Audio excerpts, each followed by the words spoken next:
अब जो कृषि कानून है उसमें भी यही है, जो संविधान के कानून है ना वो ऊपर रहेंगे, आईपीसी कानून नीचे रहेंगे। अब ये मारुति दुग्गल ये बार बार इसमें आएगा 300 आईपीसी यूथनेसिया वाला। तो इसमें क्या दिखा रखा है, आई का है आर्टिकल 13, अपना संविधान का आर्टिकल 13 है, पार्ट 3 आर्टिकल 13। यदि कोई कानून है जो हमारे, ये ऑन हो रहा पड़ा है। कोई आर्टिकल है हमारा संविधान का, ओ सॉरी आर्टिकल 13 कहता है कोई भी कानून है जो हमारे फंडामेंटल राइट के खिलाफ है, कोई भी कानून जो फंडामेंटल के खिलाफ है तो आर्टिकल 30 के अकॉर्डिंग वो अपने आप खत्म हो जाएगा, नील एंड वर्ड माना जाएगा। भी मान लो को सरकार ने कानून बनाया, इतना बड़ा सरकार ने कानून बनाया, उसमें से इतना कानून फंडामेंटल राइट के खिलाफ है तो इतना कानून नील वर्ड हो जाएगा, खत्म हो जाएगा, बाकी कानून रहेगा। आर्टिकल 13 ये बात बोलता है। ये सर संविधान समझ का में नहीं आया, पार्ट, दोबारा बताना। देखो संविधान का जो आर्टिकल 13 है ना वो ये बात बोलता है, 20 ये इसकी रख आर्टिकल 13 में लिखा हुआ है कि अगर भारत की सरकार कोई भी ऐसा कानून बनाती है जो मौलिक अधिकारों के खिलाफ है, फंडामेंटल राइट के खिलाफ है, तो आर्टिकल 13 के अकॉर्डिंग वो कानून खत्म हो जाएगा, नील एंड वॉइड हो जाएगा। आज आपके पास जीवन फिर जीने का अधिकार है, सुप्रीम भारत का कानून बना दिया जीवन जीने का अधिकार नहीं है, मतलब तो वो आर्टिकल अपने आप ही वो कानून खत्म हो जाएगा, सरकार बनाएगी तो वो कैंसिल भी हो जाएगा। आर्टिकल 13 में लिखा हुआ है ये सब, आर्टिकल 13 में ये बात लिखी हुई है अभी, अगर कोई कानून मूल अधिकारों के खिलाफ, फंडामेंटल के खिलाफ है तो वो खत्म हो जाएगा। अब कुछ किसान कह रहे थे ये बात, कुछ वकील कह रहे थे, किसान कह रहे थे ये जो 3 कृषि कानून है ना वो फंडामेंटल राइट के खिलाफ है, जो फार्म लॉ है ना वो फंडामेंटल के खिलाफ है, तो वो खत्म हो जाए कानून।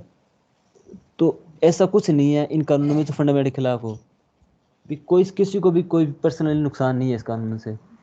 तो कोई भी वकील ने इसके तहत केस नहीं किया भी फंडामेंटल के खिलाफ है सुप्रीम कोर्ट में। सुप्रीम कोर्ट में आपको लगता है भी ऐसा, अब जैसे अब हमारे संविधान में लिखा हुआ है भी राइट टू इक्वलिटी, समानता का अधिकार, आप जाओ कह दो सुप्रीम कोर्ट में भी समानता का अधिकार है और हमें समानता नहीं मिल रही, यहाँ पे आरक्षण मिल रहा है, तो सुप्रीम कोर्ट आपको कहेगा भी आप आर्टिकल 352 पढ़ो, उसमें लिखा हुआ भी रिजर्वेशन का भी अधिकार है। जो फार्म लो आया था ना तो कुछ किसान ये बात बोल रहे थे भी ये फार्म लो मौलिक अधिकारों के खिलाफ है, हम आर्टिकल 13 में जाए केस करेंगे, मौलिक अधिकार के खिलाफ है। पर सुप्रीम कोर्ट ने मना कर दिया क्योंकि कहते कहीं से मौलिक अधिकार के खिलाफ नहीं है, कोई भी बात ऐसी नहीं है जो फंडामेंटल राइट के खिलाफ जा रही हो, कुछ नहीं है उसमें। और फिर कुछ लोग कह रहे थे basic structure, basic structure STUCT, basic structure होता है मूल ढांचा। कुछ किसान कह रहे थे भी मूल ढांचे के खिलाफ है, संविधान का मूल ढांचा बिगड़ रहा है। मूल ढांचे के बारे में एक केशवनंद भारती की सुना, केशवनंद भारती केस जीत है, क्या ये तो बहुत इंपॉर्टेंट केस है ना, केशवनंद भारती केस हुआ था, उसमें सुप्रीम कोर्ट ने एक बेसिक स्ट्रक्चर बताया था। भी सुप्रीम कोर्ट ने कहा था आप संविधान के जो छोटी मोटी चीज़ें ना, जैसे संविधान की कोई दीवार है उसकी सीमेंट उखड़ गई, मिट्टी उखड़ गई, उसमें आप लियोपुती कर सकते हो, संविधान की जड़ नहीं उखाड़ सकते, नींव नहीं उखाड़ सकते, बेसिक स्ट्रक्चर नहीं उखाड़ सकते संविधान का, केशवंत भारती केस में कहा था। तो कुछ किसान कहते हैं बेसिक स्ट्रक्चर के खिलाफ है, मूल ढांचे को खराब कर रहे हैं कानून, कृषि कानून, तुम केस करेंगे। तो कहीं से भी मूल ढांचे के खिलाफ नहीं है कानून, आप पढ़ अभी कानून बताऊंगा तो आप खुद बता दो भी हाँ ना ये फार्म लो इसके खिलाफ है ना मूल ढांचे के खिलाफ है। तो कैसे भी कोई नहीं कह सकता भी मूल ढांचे के खिलाफ है, ये मूल ढांचे के साथ छिड़का नहीं किया सरकार ने। और कुछ कह रहे हैं भी ये संघवाद के खिलाफ है, एक वर्ड होता है संघवाद, फेडरलिज्म, एक वर्ड होता है फेडरलिज्म। इंडिया में फेडरलिज्म कम है, अमेरिका में फेडरलिज्म ज़्यादा है। अब जैसे अपन कहते हैं ना भारत में यूनियन गवर्नमेंट है, अमेरिका में यूनियन गवर्नमेंट नहीं है, वहाँ फेडरल गवर्नमेंट है, और फेडरल बैंक भी है, फेडरल गवर्नमेंट है, मतलब वहाँ पे हर स्टेट के अलग अलग कानून है।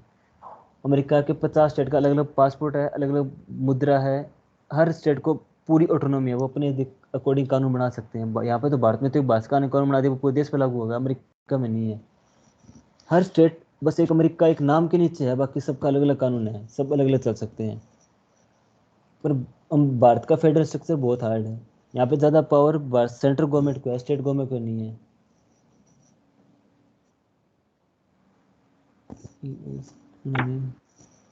भारत का फेडरलिज्म स्ट्रक्चर बहुत ज़्यादा एक तरफा है।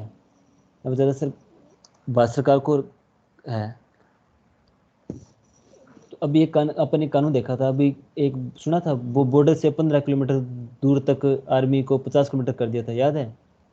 हाँ, बंगाल में ममता ने हाँ, कराया सर, अभी न्यूज ममता में ने कर बताया दिया था। था, आज की न्यूज़ चार में भी आया किलोमीटर था। तक घुसने ना दे बंगाल पुलिस।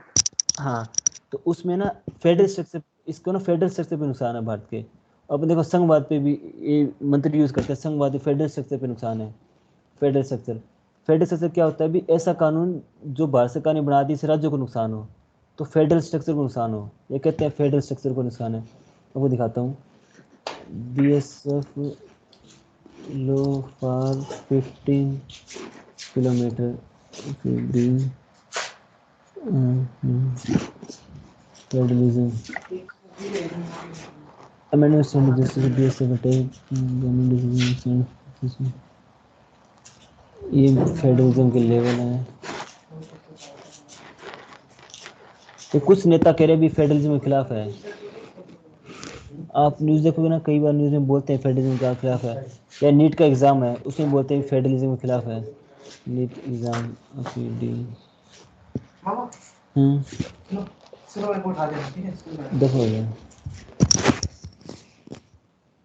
ये कुछ कह रहे भी, देखो NEET against the spirit of federalism, state need to arrest the, मतलब फेडरलिज्म का मतलब ये होता है भी राज्यों की शक्ति के अंदर भारत सरकार एंट्री करे, तो फेडरलिज्म कमजोर होता है। दोनों को अलग अलग राइट दिया है संविधान ने, पर क्या होता है केंद्र सरकार राज्य कानून में घुस जाती है, तो उसको बोलते हैं फेडरल स्ट्रक्चर।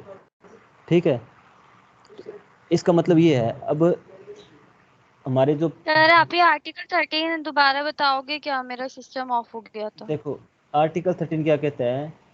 अगर कोई भी कानून ऐसा बनता है जो मौलिक अधिकारों के खिलाफ है, फंडामेंटलिटी के खिलाफ है, तो वो आर्टिकल 13 के अकॉर्डिंग वो कानून खत्म हो जाएगा। कोई सरकार ने ऐसा कानून बनाया जो आपके मौलिक अधिकार फंडामेंटल के खिलाफ है, तो आप केस कर सकते हो आर्टिकल 13 के अकॉर्डिंग, और सुप्रीम कोर्ट उस कानून को रद्द कर देगी, कैंसिल कर देगी। ठीक है, आर्टिकल 13 ये कहता है भी कोई कानून मौलिक अधिकार के खिलाफ है तो सुप्रीम कोर्ट उसको रद्द कर सकती है। बेसिक बेसिक बेसिक स्ट्रक्चर पता है ना, प्रेम्बल में था एक। हेलो, बेसिक स्ट्रक्चर याद है? अजीत फेडरलिज्म वर्ड है ना, बहुत बार यूज होगा, आप देखोगे तो। अभी मैं नेट का एग्जाम का दिखाया आपको, अगर मैं नीट के एग्जाम की जगह लिखूँ, मैं एक बुलेट ट्रेन आ रही है, पता है आपको? बुलेट ट्रेन वाला मैंने आपको व्हाट्सएप किया था, बुलेट ट्रेन। हाँ, बुलेट ट्रेन आ वो भी रही है सर। फेडरलिज्म, वो भी है ना, उसमें भी भारत सरकार। अहमदाबाद से मुंबई के लिए चलेगी सर वो। हाँ, अहमदाबाद वो भी मुंबई कह के रहे लिए। हैं भी, वो भी कह रहे हैं फेडरलिज्म के खतरा है, वो भी फेडरलिज्म के खिलाफ है, क्योंकि दो वो उसमें स्टेट फेडरल की के खिलाफ है। हैं। हाँ, बुलेट वो भी ट्रेन। फेडरल के। हाँ, क्योंकि उसमें राज्यों का उसका टकराव हो रहा है। नहीं कह सकते ट्रेन कैंसिल हाँ, इसमें, बुलेट ट्रेन या, क्योंकि वो सरकार के लिए भी हम पे दबाव बना रहे हैं। सेंट्रल गवर्नमेंट महाराष्ट्र सरकार के लिए भी हम पे दबाव बना रही है बुलेट ट्रेन के लिए, हमें नहीं चाहिए बुलेट ट्रेन। फेडरलिज्म खतरा है, सरकार जबरदस्ती काम करा रही है, उस सुविधा में लिखा हुआ है, अभी स्टार्ट पे दबाव नहीं बना सकते, वो भी फेडरलिज्म पे खतरा है। तो वो हर टॉपिक बना रखे हैं उन्होंने फेडरलिज्म के नाम पे। अब ये सब वाला भी फेडरलिज्म के नाम पे खेल रहे हैं, तो इनको बहाना मिल गया फेडरलिज्म। अभी मैं आर्टिकल बताऊंगा ना, फिर आप समझोगे क्या है। तो फेडरलिज्म होता है भी राज्य और इनके रिलेशन, इनमें फेडरलिज्म। और एक होता है वर्ड SLP, मैं लिखूंगा SLP, स्टेट लेजिस्लेटिव पावर, जो कि विधायी शक्ति है। इसमें क्या होता है, अगर भारत सरकार कोई कानून बना दे, वो राज्यों का टॉपिक है, भारत सरकार कानून बना दे, तो वो कानून अपने आप ही जीरो हो जाएगा। अगर भारत सरकार कोई कानून बनाती है, वो राज्यों का टॉपिक है, भारत सरकार ने कानून बना दिया, तो सुप्रीम कोर्ट उस पर सबसे पहले जजमेंट देगी, प्राइमरी जुडिशरी देगी। प्राइमरी होता है भी सबसे पहले सुप्रीम कोर्ट इसी कानून को सुनेगी और उस कानून को रद्द भी करेगी जो भारत सरकार ने बनाया है। सुप्रीम कोर्ट पहले सबसे पहले सुनेगी और उस कानून को खत्म करेगी। अब इस कानून में था कि ऐसा भी खत्म करेगी, प्रियंका शेड्यूल 7 कौन क्या है? हेलो, 7 शेड्यूल याद है क्या है? उनका नेटवर्क दिक्कत है। 7 शेड्यूल याद है क्या है?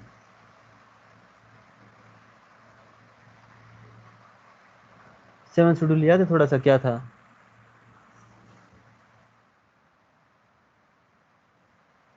हाँ जी, तो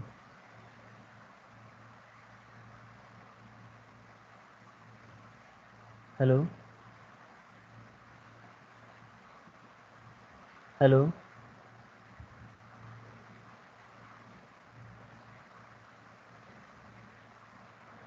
7 शेड्यूल में 3 लिस्ट है, याद है क्या? 12 शेड्यूल आपको याद है सारे? Hello, hello. हाँ 7 शेड्यूल याद है आपको? 7 शेड्यूल क्या था?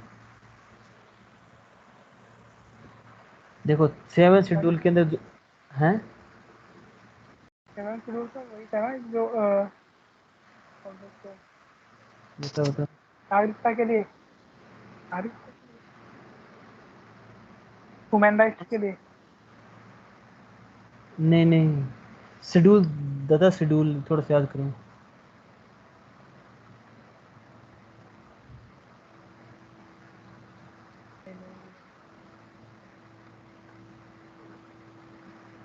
देखो तुम्हारे संविधान के 12 शेड्यूल हैं। हमारे संविधान में अब देखो 448 तो आर्टिकल है संविधान की, ठीक है, और 22/25 पार्ट है संविधान के, और अब तक लगभग 110 अमेंडमेंट हो गए, और 12 शेड्यूल है संविधान के। शेड्यूल क्या होते हैं? इसको बोलते हैं अनुसूची। संविधान के 12 एक्स्ट्रा शेड्यूल है, जो इंपॉर्टेंट पार्ट है संविधान के, वो 12 शेड्यूल में दे रखे हैं, 12 इंपॉर्टेंट चीज़ें हैं। तो 12 शेड्यूल में आप देखें तो फर्स्ट शेड्यूल कहता है भी भारत में 28 राज्य होंगे और 7-8 यूटी होगी और भारत देश का नाम होगा। सेकंड शेड्यूल राष्ट्रपति प्रधानमंत्री इनके शपथ की शैली के बारे में कहता है। थर्ड इनके शपथ के बारे में बोलता है। फोर्थ है राज्यसभा की सीटों के बारे में। फिफ्थ है जो शेड्यूल कास्ट आप वर्ड है ना, शेड्यूल कास्ट, शेड्यूल ट्राइब बोलते हैं आप, ST SC। तो क्यों बोल, हेलो, हेलो। जी जी हाँ सर। 7 शेड्यूल बताना कौन सा था प्रियंका? 7 शेड्यूल केंद्र सरकार राज्य सरकार की लिस्ट है, और उस केंद्र सरकार राज्य सरकार की लिस्ट और एक उनकी मर्जी। बिल्कुल बिल्कुल बिल्कुल। अजीत 5th शेड्यूल में लिखा हुआ है अभी शेड्यूल कास्ट शेड्यूल ट्राइब के बारे में आपको पढ़ना हो ना, तो इसमें है शेड्यूल कास्ट कैसे बनी। और 6th शेड्यूल भी शेड्यूल ट्राइब का ही है। 7th शेड्यूल में ना 3 लिस्ट है। फर्स्ट लिस्ट है यूनियन लिस्ट, उसमें ऐसे कानून लिस्ट दे रखे हैं, उसमें भारत सरकार कानून बना सकते हैं केवल। इसमें सेकंड है स्टेट लिस्ट, स्टेट लिस्ट, इसमें राज्य सरकार कानून बना सकते हैं। एक है कॉन्करेंट लिस्ट, इसमें क्या है, राज्य भाषा का दोनों कानून बना सकती है। कुछ टॉपिक दे रखे भी कौन कौन किस पे कानून बनाएगा।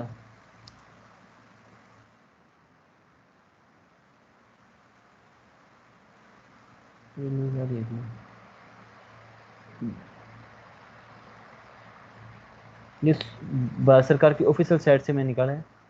इनका है ये देखो, पहली तो है यूनियन लिस्ट, इस पे सिर्फ सेंट्रल गवर्नमेंट कानून बनाएगी। स्क्रीन दिख रही है आपको अजीत? दिख रही है। हाँ, इस पे यूनियन लिस्ट में लिख लिया सिर्फ मैंने। भारत सरकार ही कानून बनाएगी। इसमें टॉपिक कौन से हैं? नेवल मिलिट्री पे भारत सरकार कानून बना सकती है, आर्मी भारत सरकार कानून बना सकती है, एटमी ऊर्जा भी भारत सरकार कानून बना सकती है, इंडस्ट्री भारत सरकार कानून बना सकती है, डिप्लोमेट। ये कुछ से लगभग 104 के आसपास टॉपिक है। आप देखोगे तो उसमें पता लग जाएगा भारत सरकार पब्लिक डेब्ट पे, फॉरेन विदेशी लोन पे, रिजर्व बैंक इंडिया पे भारत सरकार कानून बना सकती है, भारत सरकार कानून बना सकती है। ये कुछ टॉपिक दे रखे हैं इन लोगों ने। ये लिस्ट शेयर कर दो। हाँ मैं भेज देता हूँ आपको लिस्ट, ठीक है। इसमें टॉपिक, और फिर A97 टॉपिक है अभी इसमें। फिर सेकंड है स्टेट लिस्ट, इसमें राज्य सरकार कानून बना सकती है, ओनली राज्य सरकार। इसमें देखो, इसमें देखोगे तो पब्लिक हेल्थ डिपार्टमेंट, सैनिटरी, साफ सफाई, हॉस्पिटल, डिस्पेंसरी, रिलीफ, बरियर्स। और इसमें अगर 14 लिस्ट देखो तो 14 नंबर लिस्ट पे लिखा हुआ है एग्रीकल्चर, मतलब एग्रीकल्चर पे कानून राज्य सरकार बना सकती है। दिख रहा है आपको? एग्रीकल्चर भी बना सकती है, और एग्रीकल्चर को, खेतों फसलों को बेचना खरीदना भी राज्य सरकार का कानून है। देखिए एग्रीकल्चर भारत सरकार ने कानून बना दिया, मोदी ने गलत बना दिया है। एग्रीकल्चर कानून राज्य सरकार बना सकती है, यहाँ पे मोदी ने गलती कर दी ये कानून में। ठीक है, और इसमें आर्टिकल 26 ये भी कहता है, trade and commerce with the state subject the provision of entry 33। ये कहता है खेती से जो फसल होगी उसका ट्रेड और कमर्शियल, उसको भी राज्य सरकार करेगी, भारत सरकार नहीं करेगी। स्टेट लिस्ट का टॉपिक है ये। ठीक है, और फिर इसमें आगे मिक्स लिस्ट है, उसमें मिक्स लिस्ट में भी टॉपिक है। फिर ये आगे मिक्स लिस्ट आगे दोनों की, कॉन्करेंट लिस्ट, क्रिमिनल लॉ पे दोनों मिलकर कानून बनाएंगे। ठीक है, अजीत समझ आया आपको 7 शेड्यूल ये? हाँ सर, बिल्कुल PDF आ रही समझ में सर। हाँ, तो मैं आपको ना भेज दूंगा, देखो टोल के ऊपर राज्य सरकार कानून बनाएगी, टैक्स एनिमल पे ऊपर राज्य सरकार कानून बनाएगी। तो इसमें लिखा हुआ है यहाँ पे, अगर सुप्रीम कोर्ट में केस करे कि देखो ये भारत सरकार का विषय नहीं, राज्य सरकार का विषय, भारत सरकार ने कैसे कानून बना दिया, क्योंकि इसमें लिखा हुआ है 7 शेड्यूल के अंदर। तो इसमें क्या हुआ, जवाहरलाल नेहरू ने को पता था जब देश आजाद हुआ तो हमें जमीनों की जरूरत है, संविधान मालिकों ने तो लिख दिया भी इसका ये होगा, 7 शेड्यूल में है, सेकंड पार्ट के अंदर है, राज्य का लिस्ट है। नेहरू ने एक काम किया यहाँ पे,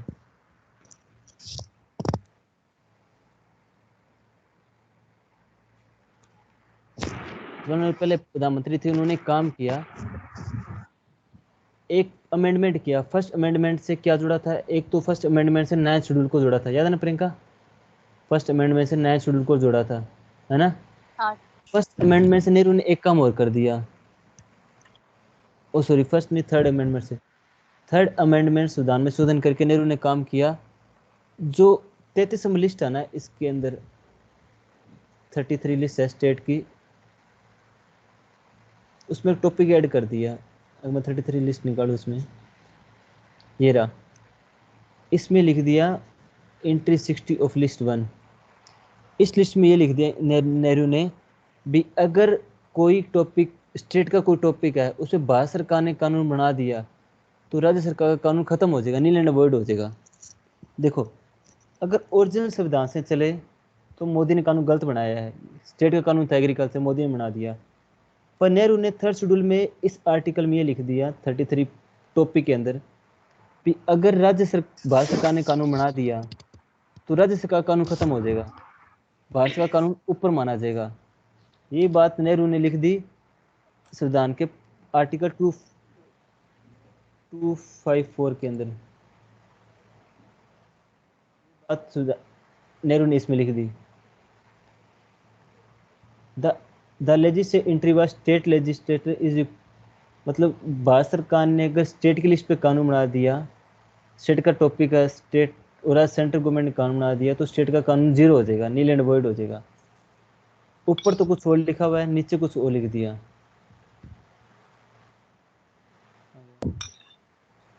यहाँ पे इन्होंने गलती कर दी, मोदी ने इसी का फायदा उठा के कानून बनाया है। तो कोई वकील इसके ऊपर भी केस नहीं कर सकता भी कानून गलत है, क्योंकि संविधान में लिखा हुआ है एंट्री नंबर 33 के अंदर, ऊपर कानून बना दिया, भारत सरकार ने कानून बना दिया तो नीचे वाला कानून खत्म हो जाएगा। और ये आर्टिकल 254 में लिखा हुआ है, तो सुप्रीम कोर्ट में कोई इसके ऊपर भी केस करने नहीं गया। चीज का है सर? क्या चीज़ है किस चीज का है आर्टिकल 250? 254 में ये लिखा हुआ है भी, जो स्टेट लिस्ट है इसके ऊपर पहले उसके ऊपर जो स्टेट की लिस्ट दे रखी है, इतने सारे टॉपिक है, अगर भारत सरकार ने पहले कानून बना दिया स्टेट की लिस्ट के ऊपर, मतलब स्टेट का कोई कानून नहीं है, खेती का भी कोई कानून था ही नहीं, और भारत सरकार ने कानून बना दिया पहले, तो स्टेट उस पर कानून नहीं बनाएगी, बस स्टेट की बाउंडेशन होगी, स्टेट नहीं बनाएगा, सरकार सेंट्रल गवर्नमेंट बना दिया, उसी को फॉलो करना पड़ेगा स्टेट को। ठीक है। हाँ, तो इसको देखे तो पता लगता है भी इससे भी सुप्रीम कोर्ट में केस नहीं कर सकते, क्योंकि सुप्रीम कोर्ट जाएंगे, सुप्रीम कोर्ट के दी आर्टिकल 244 पढ़ लो, ये तो भाजपा का टॉपिक है, भाजपा बनाएगी। तो कुछ लोग बोलते हैं भी चलो यहाँ पे गलती नहीं हुई सरकार से, पर जो कानून पास किया था ना वो प्रोसेस ही गलत था।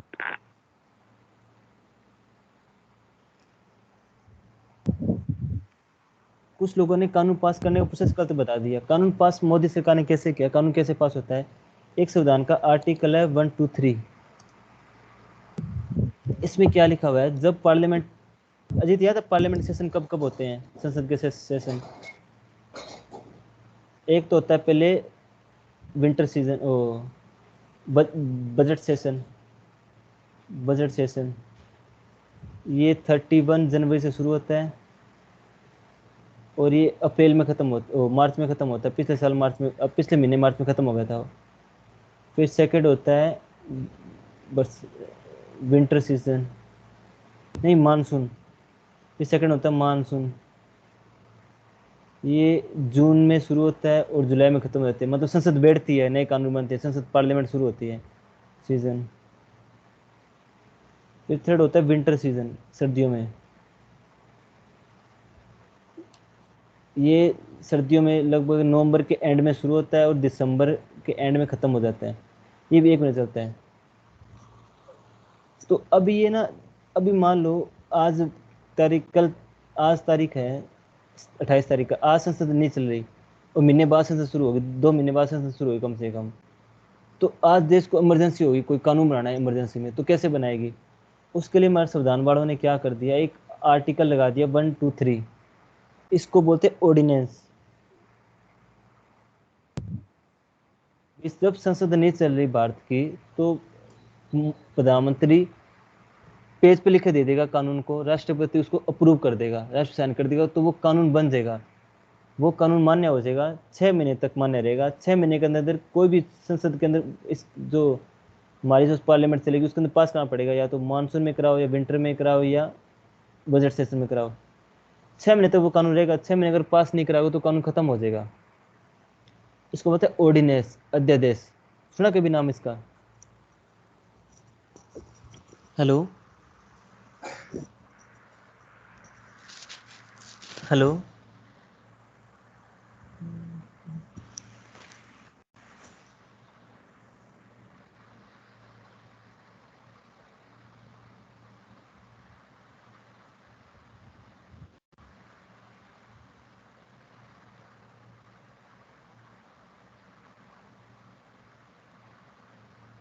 हेलो,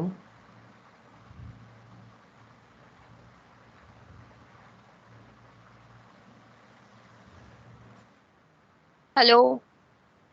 आवाज आ रही है? आवाज नहीं आ रही आपको क्या? हेलो।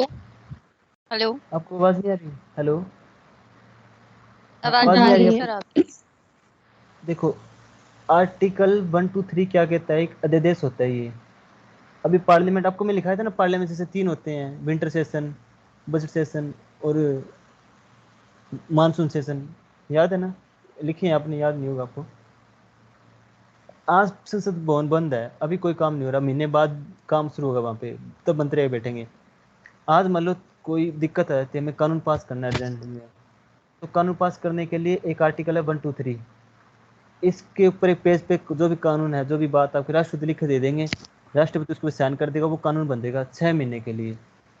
6 महीने के अंदर इसको पार्लियामेंट में पास करना पड़ेगा, वोटिंग होगी, फिर ये कानून कंटिन्यू रहेगा, नहीं तो कानून कैंसिल हो जाएगा। इसका बहुत मिसयूज होता है, बहुत ज़्यादा मिसयूज होता है इसका। इंदिरा इंदिरा ने भी जाके किया, नेहरू ने भी किया, मोदी ने भी बहुत किया। उस टाइम क्या हुआ, मोदी बीजेपी सरकार ने किया क्या, 5 जून को कोई पार्लियामेंट नहीं बैठी थी। 5 जून को सब बंद था सिस्टम, लॉकडाउन लगा हुआ था, कुछ नहीं था। 5 जून 2020 को लॉकडाउन लगा हुआ था, पता होता आपको है ना? हार्डली इतना हार्ड नहीं था, सॉफ्ट था। 5 जून ने मोदी ने एक पार्लियामेंट तो थी नहीं, राष्ट्रपति पास एक ऑर्डिनेंस भेजा और एक कानून, 3 कानून पास करवा लिए, चुपचाप पास करवा लिए। अब इसको 6 महीने में संसद में पास कराना था, अध्यादेश वैसे पास तो करा लिया, 6 महीने के अंदर संसद में पास कराना था। तो उन्होंने क्या किया, 20 सितंबर को संसद भवन बैठी। संसद में इन लोगों ने वोटिंग कराई, पहले तो लोकसभा में। लोकसभा का पता है ना, उसमें बीजेपी के कितने मेंबर चुने के आए हैं, लगभग 356 बंदे बीजेपी के उसमें बैठते हैं, एमपी बीजेपी के बैठते हैं। मतलब 542 में से 350 तो बीजेपी के बंदे बैठे, बाकी कांग्रेस पार्टी के और पार्टी के बैठे हैं। इसको राज्यसभा में तो, लोकसभा में तो पास करा लिया, राज्यसभा में पास कराना थोड़ा सा हार्ड था, क्योंकि राज्यसभा में बीजेपी के बंदे कम थे, पूरे थे नहीं। तो फिर भी राज्यसभा में ये बिल पास हो गया। राज्यसभा में बिल पास कैसे हुआ? अभी उस टाइम राज्यसभा में 242% है अभी प्रेजेंट में, और कोई बिल पास करने का चाहिए 123%। बीजेपी के पास थे 105%।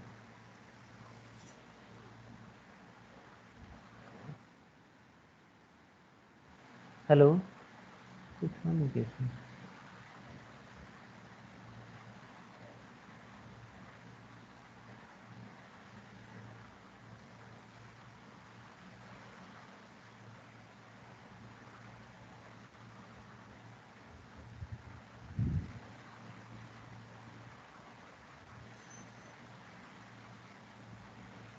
जी तैयारी कैसे चल रही है पेपर की, यूपीएससी की?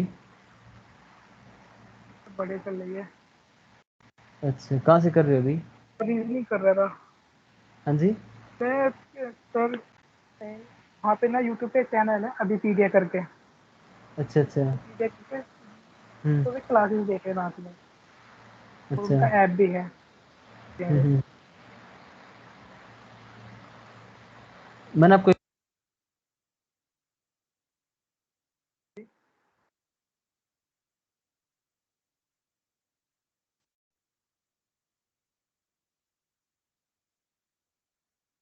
हेलो।